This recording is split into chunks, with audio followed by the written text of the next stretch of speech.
Hello, नमस्कार, good morning, सुप्रभात छात्रों। पिछले वीडियो में हमने कक्षा 12 की अनिवार्य हिंदी की सृजन पुस्तक के पाठ 4 बिहारी ससई के कुछ पद में से 6 दोहों का हमने पिछले 2 वीडियो में अध्ययन कर लिया है। उसी क्रम में हम आगे अध्ययन करने जा रहे हैं। तो चलिए शुरू करते हैं। अगला दोहा है, अजो त्रियोना ही रहो श्रुति सेवत इक रंग, नाक वास बेसर लयो बसी मुक्तन के संग। अजो का मतलब होता है अब भी। त्रियोना के यहाँ 2 अर्थ निकलेंगे। त्रियोना का एक अर्थ तो है कर्णफूल और एक अर्थ है तरा नहीं या जिसका उद्धार नहीं हुआ। त्रियोना का एक अर्थ तो है कान का आभूषण जिसको हम कर्णफूल कह सकते हैं, कर्णफूल। और दूसरा अर्थ है इसका तरा नहीं, मतलब जिसका उद्धार नहीं हुआ। श्रुति सेवत एक रंग, श्रुति के भी यहाँ 2 अर्थ हैं। एक श्रुति तो हो गया कर्णफूल के साथ में, तो इसका अर्थ हो जाएगा कान, और तरा नहीं के साथ में इसका अर्थ हो जाएगा वेद शास्त्र। नाकवास बेसर लयो बसी मुक्तन के संग। नाकवास, नाक के भी यहाँ 2 अर्थ हैं। एक तो शरीर का जो अंग है नाक, और दूसरा अर्थ है इसका स्वर्ग, स्वर्ग में वास। बेसर, बेसर के भी यहाँ 2 अर्थ हैं। बेसर नाक के साथ तो इसका अर्थ हो जाएगा नथ, मतलब नाक का आभूषण जिसको हम नथ कह सकते हैं। और एक बेसर का अर्थ है साधारण मनुष्य, साधारण व्यक्ति। लयो का अर्थ होता है प्राप्त करना। बसी मतलब बसना। मुक्तन मतलब मोतियों के, संग मतलब साथ। मुक्तन के भी यहाँ 2 अर्थ हैं, मोती, और दूसरा अर्थ है मुक्त आत्मा या महान आत्मा। तो एक शब्द के एक से ज़्यादा अर्थ निकल रहे हैं, इसलिए यहाँ पे कौन सा अलंकार होगा? यहाँ पे श्लेष अलंकार होगा। एक ही शब्द के एक से ज़्यादा अर्थ चिपके हुए हैं, वहाँ पर कौन सा अलंकार होता है? श्लेष अलंकार होता है। तो अब हम इसकी व्याख्या करते हैं। कवि बिहारी ने यहाँ सत्संग की महिमा का वर्णन किया है।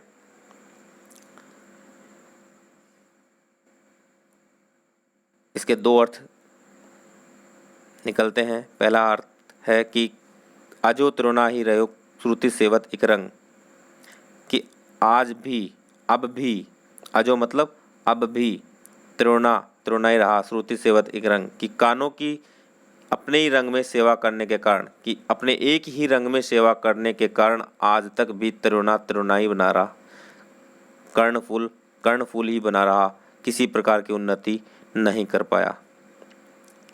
जबकि बसी मुक्तन के संग, जबकि मोतियों के साथ रहने के कारण से, बेसर मतलब नथ, नाक का आभूषण, नाक जैसी श्रेष्ठ स्थान पर, अर्थात व्यक्ति के सम्मान के प्रतीक नाक पर अपना स्थान प्राप्त कर लेता है। लयो मतलब प्राप्त करना,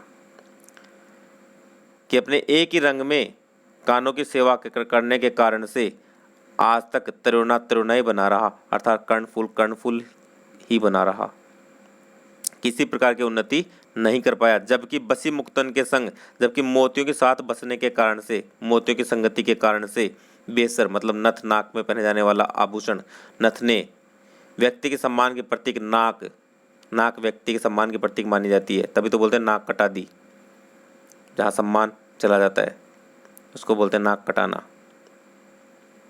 कि व्यक्ति के सम्मान के प्रतीक नाक पर स्थान प्राप्त कर लिया है। लयो मतलब प्राप्त करना। एक अर्थ तो इसका ये हुआ।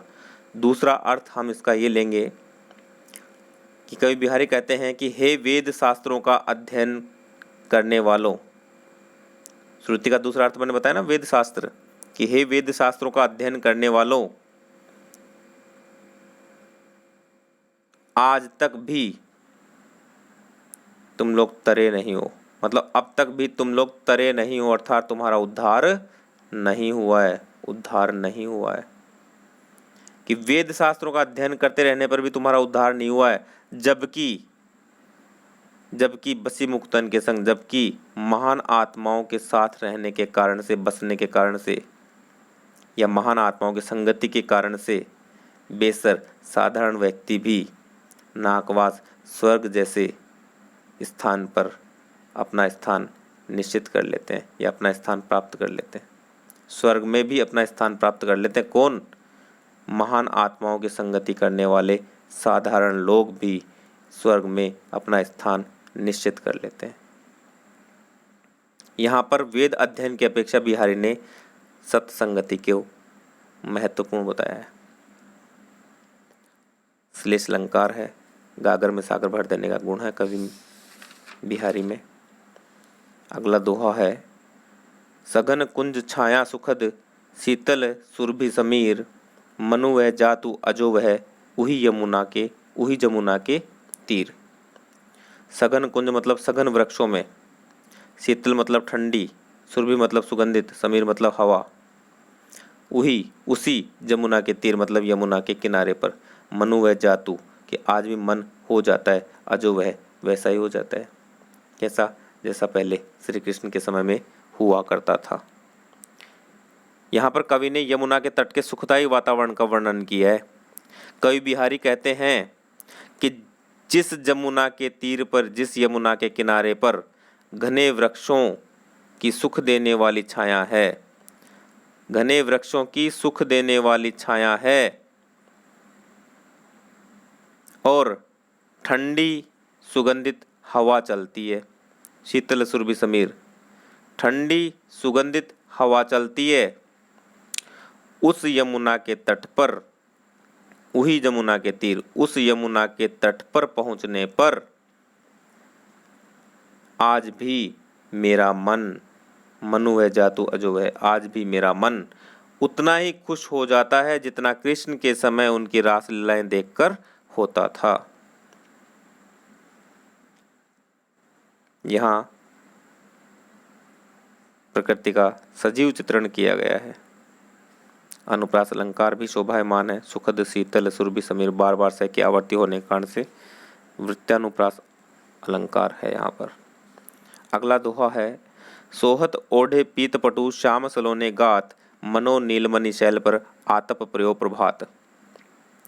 पीत का अर्थ है पीले, पटु मतलब वस्त्र, पीले वस्त्र, श्याम मतलब कृष्ण, सलोने गात मतलब सुंदर शरीर पर, गात मतलब होता है शरीर, मनो मतलब मानो, नीलमणि, शैल मतलब पर्वत, आतप मतलब धूप या सुबह के सूर्य की किरणें, प्रयो मतलब पड़ती हैं, प्रभात मतलब सुबह। इसमें कवि ने श्री कृष्ण की रूप छवि का वर्णन किया है। क्या कहा है? कवि बिहारी कहते हैं कि श्री कृष्ण अपने सांवले सुंदर शरीर पर पीले वस्त्र ओढ़े हुए ऐसे लगते हैं मानो नीलमणि पर्वत पर सुबह के सूर्य की किरणें पड़ रही हों। श्री कृष्ण के रूप सौंदर्य का वर्णन किया है कवि ने बिहारी ने यहाँ पर कि श्री कृष्ण के सांवले सुंदर शरीर पर पीले वस्त्र ओढ़े हुए इतने अच्छे प्रतीत हो रहे हैं या इतने शोभायमान प्रतीत हो रहे हैं, मानो उन्हें देखकर ऐसे लगता है मानो नीलमणि पर्वत पर सुबह के सूर्य की किरणें पड़ रही हों। अनुप्रास अलंकार है और उत्प्रेक्षा अलंकार भी है यहाँ पर। उत्प्रेक्षा मानो, मनु मानो, मनहु, जनु जानो जनु, जहाँ पर भी ये वाचक शब्द आते हैं वहाँ पे कौन सा अलंकार होता है? उत्प्रेक्षा अलंकार। अगला दोहा है, इसी यही आस अटक्यो रहतु अली गुलाब के मूल, वह है फेरी बसंत ऋतु इन डारणु वे फूल। कि इसी आस में अटका रहता है अली, अली मतलब भौरा, गुलाब के मूल में, कि इसी आस में, आस मतलब आशा, इसी आशा में अटका रहता है, ठहरा रहता है अली। कौन? अली, अली मतलब भौरा, कहाँ? गुलाब के जड़ों में ठहरा रहता है। वह है फेरी वसंत ऋतु इन डारणु वे फूल, कि फिर से वसंत ऋतु आएगी और इन डालियों पर वे ही फूल खिलेंगे, पहले जैसे ही फूल खिलेंगे। यहाँ पर कवि आशावादी बने रहने की ओर संकेत करता है। कवि बिहारी कहते हैं कि भंवरा इसी आशा में गुलाब की जड़ों में अटका हुआ है, ठहरा हुआ है कि फिर से वसंत ऋतु आने पर इन डालियों पर पहले जैसे ही फूल खिलेंगे। अन्योक्ति क्या है यहाँ पर?